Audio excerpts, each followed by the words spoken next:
This is your one and only Firespark81 with your daily dose of video goodness, and welcome to Ark Survival Evolved. Today we are taking a look at 5 things needed in the Aberration DLC. Before we jump into things, I just want to let you know that this video is sponsored by Host Havoc. If you're looking for a fantastic server host for your Ark server or any other game server, please check out Host Havoc. The link for them is in the description below. All right, let's get to it. So the first thing needed in Aberration is bridges. Like this here, you see this? This is a modded bridge, and it's really needed. And this was a thing that was on the to-do list for them, or the things to come on the patch notes, for a very long time. Dynamic length bridges were a thing that they were going to be in the next patch, and they were going to be in the next patch, and then they were going to be in the next patch, and then they just stopped putting that they were going to be in the next patch, and then they just, you know, removed all of that stuff, the things to come stuff. Once the game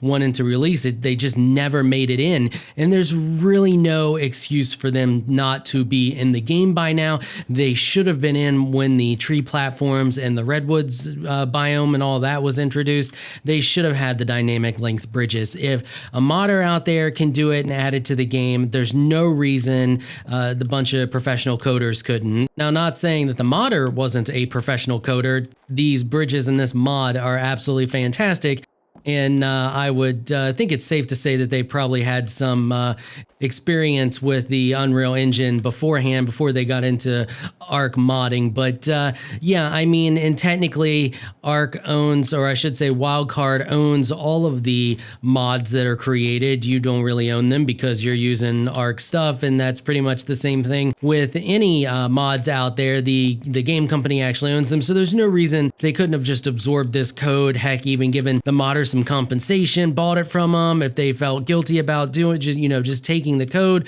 There's just really no reason at all that it's not part of the vanilla game. Now, I know a bunch of you out there are just going to be like, well, why don't you just download the mod then and just use the mod like you're doing? Well, that's fine and dandy, and that's great for PC players, but that's not so easy for Xbox players and stuff like that. They don't have access to the mods that we have, and it's also, I mean, you could say that about a lot of things in the game that have had to been fixed by modders. So honestly, Ark, come on, dynamic length bridges, get them in there. Wildcard, you got it. You can do it. I have faith in you. Next up, better climbing picks. These climbing picks are absolute trash. Like, just trash. Your base ones, the primitive ones, 65. That's the durability on this. I crafted this bad boy up, got 65 durability.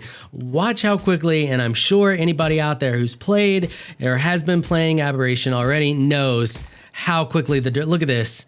So you have to carry multiple with you, or carry resources with you, which are heavy, and the pliers, in order to fix them on the fly. And if we take a look at them here, look, I'm already down to 53 durability on these from just that little bit of moving around. And I mean, I realize they only weigh 2, but that's kind of ridiculous, especially considering that this is an item that is an integral part of the Aberration map, and you use them all the time. You kind of need them if you're not playing modded and you don't have some type of grappling hook or something like that. Like climbing picks, you use them a lot. And I'm not saying that they have to be ridiculous. I'm not saying give them like stupid amounts and make them OP, but 65 durability, and as quick as that durability goes down, it's kind of ridiculous. Like, I should be able to go out on an adventure and have to bring at most 2 of these.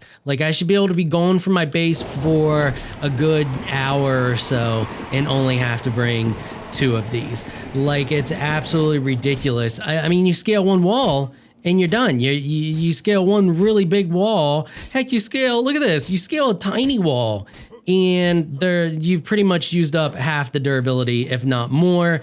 And it's just kind of, it's kind of ridiculous, and it's a serious quality of life thing that should really be taken into account. And I get that they do it for a bit of a challenge, but there comes a time where you got to ask yourself, are we making this a challenge, or is it an annoyance? And right now, it's just an annoyance.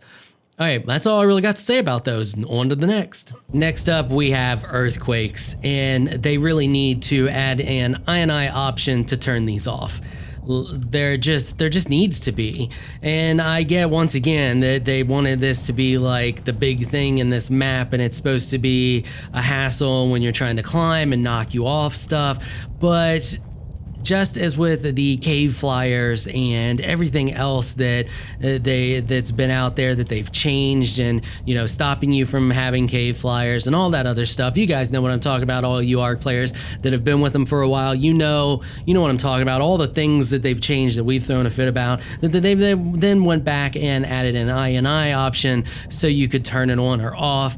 And this is something that affects everybody on the map, just like all of those other things. And I honestly feel there really needs to be an INI option so that you can turn this off.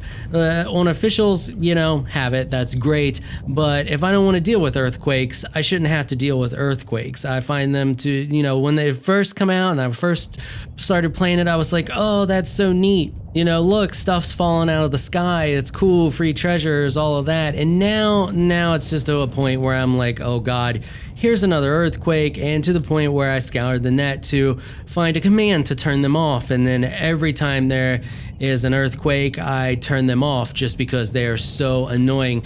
And wildcard, please just add an INI. There needs to be an INI option just to stop these from happening. They're just a hassle. And I mean, if nothing else, maybe you're just running a build server and you don't. I mean, if you're running a build server and everybody essentially has God mode, what's the point of an earthquake? You should be able to turn it off. Next up, we have an easier way to get water. On this map, there needs to be another way to get water besides having to build next to a river somewhere or some of the water locations that are on this map. This map is gorgeous and has amazing locations, so many amazing locations for different types of bases. But it comes to a point where you have to build around water because there's never any rain. You don't have the option for rain collection like you do on the other maps. The other maps, you have rain, you can build wherever. Yes, it's going to be a little tough till there, you get some rain and some buildup of some water, but it is feasible and you can do it. You can build in other locations that aren't next to water. On this map, you don't have that option. You either build next to water or you don't have access to water and you have to go out and get it because there is no rain on this map. There needs to be another option. There needs to be like the wells option that you have on Scorched Earth. And even then, I mean, you're limited to only building next to those little spots. There just needs to be maybe a ground tap. You're already underwater, so why not just have a ground tap that you can just put in the ground and essentially drill your own well wherever you want, something like that. There just really needs to be another option for to collect water so you can build in some of these really neat locations and build up high and not have to run a pipe 4,000 feet down to whatever water source. I mean, especially down there in the pink area down there with the element area, whatever you want to call it, or the blue is not too bad. There's pretty much water everywhere in the blue, but over here in the green area, you're limited as well. You pretty much have to build close to the river location there. I mean, but look at this right here. This would be great for all the cliff platforms, but then look at where you're going to have to run pipe to in order to get water because you have no other options for it because it never rains. And last but not least, the plant species Z plants that you grow yourself should produce the healing aura buff that the ones in the wild produce. And hear me out on this one because I have a very, very solid argument against this one. So let's go out here because I got one right out here out in front of the base. So you have this guy right here. And he obviously gives you the crazy healing buff, which is fantastic. So you're going to heal up, and it's great for healing your big dinos that have taken a lot of abuse because, I mean, you heal really, really fast from these things, and they're fantastic. I'm sure you all know by now. But here's the thing. On a PvP server or even on PvE servers, they're going to have bases built around them, especially on the PvP servers. People are going to hunt these out on the map, I guarantee you every location on the PvP servers has a base built around one of these, because why would you not? They give an insane healing buff and they make you OP. So why wouldn't you want to build around them? Can you imagine standing next to one of these and defending your base standing next to one of these? It's going to be so hard for people to kill you or to kill your dinos that you're going to get a crazy buff, even if it's a situation where, you know, you can't take damage for a few seconds before this thing starts healing you. All you have to do is build your base around it, build your base in layers, fight the outer edges, run inside, get healed up very quickly, run back outside or back out a few layers, and then continue to attack your opponent. Like, it's absolutely ridiculously OP, and you know people are going to build their bases around these. It's just common sense. It just makes sense to do, and it gives a lot of people the upper hand, and people who just want to be, you know, mean on PvE servers can prevent other people from getting close to these and using them when they're in the wild and all that. No, I'm not saying take it away from the wild ones. I'm just saying that the ones you grow should have the same effect. You should be able to grow them. Anybody should be able to have access to them, and that prevents the issue from people being able to hoard them. I mean, then it's an issue where, you know, people are going to be trading and selling the seeds for these things, which that creates an in-game economy, which would be fantastic.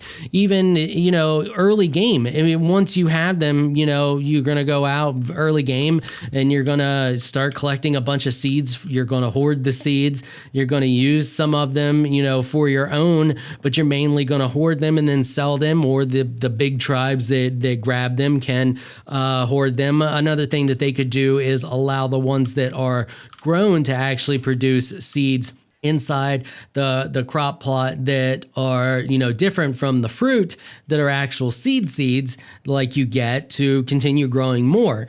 This would also still allow an economy to be created around them as well, because there's always going to be new players coming to the server that want to be able to get their hands on these guys. But I mean, even to the point where you won't have access to these on a PvP server, because people are just going to build their bases around them and stop you from having it.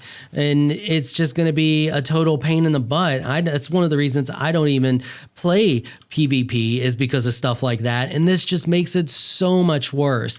I feel like that's a pretty solid argument. If you disagree, let me know in the comments. Actually, if you disagree with any of these, let me know in the comments. And if you have anything that you think should be added to Aberration and, you know, to make it better or any of that stuff, let me know about that in the comments as well. But that's all I have for you this episode. If you like what you saw, consider hitting that sub button. I want to give a big thank you to my Patreon supporters for making this episode possible. You all are absolutely amazing people. If you would like to join my elite crew of Patreon supporters, please check out the link in the description below. If you enjoyed this video, please leave a comment down below. Let me know what you thought. If you're shy, you don't like to comment, just hit that thumbs up button and show your support. Until next time, thanks for watching.